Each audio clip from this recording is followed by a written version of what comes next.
داشتیم مرادآباد 1 هکتار.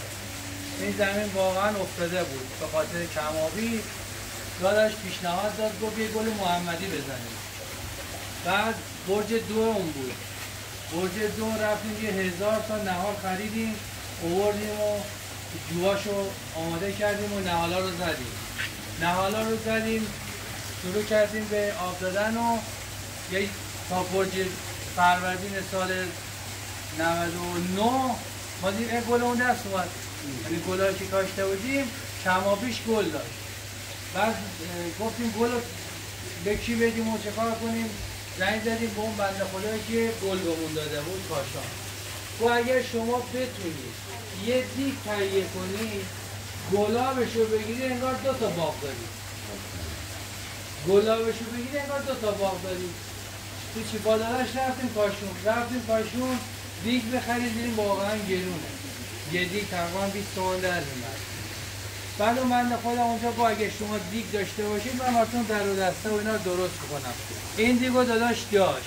یه بردیم آماده کرد و آوردیم.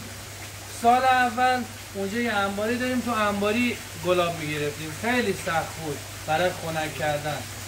یه خلاصه اون سال رو با سختی گذروندیم و اومدیم بودیم چه کنیم، همچین آبشاری رو درست کردیم، آبنمایی که برای خنک کردن آب.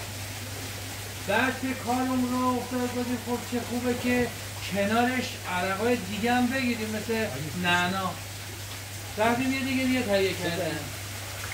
نعنا رو که گرفتیم خوشمون اومد، مشتریا پسند کردن از کیفیتش.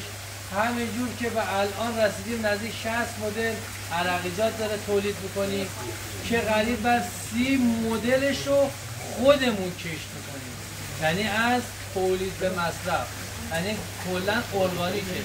ما الان همین گل محمدی که گلاب داره میگیریم، گل محمدیمون هم ارگانیکه. هیچ کود شیمیایی نمیدیم. فقط برج 12 یه سم شرکه میزنیم. خلاص. آبم گل محمدی کمابه. عین پسته میمونه. گل محمدی و الان که تو فصل گل 8 دیگه بیفته تو تابستون به 16 به 36 هم آب بخوره مهم نی براش. هیچ مهم نی. به خاطر کمال فقط یه موضوعی هست گل محمدی هم باید آب شیرین باشه هم خاک. اگر خاک شور باشه یا آب لبشور باشه به مرور زمان خوش میشه.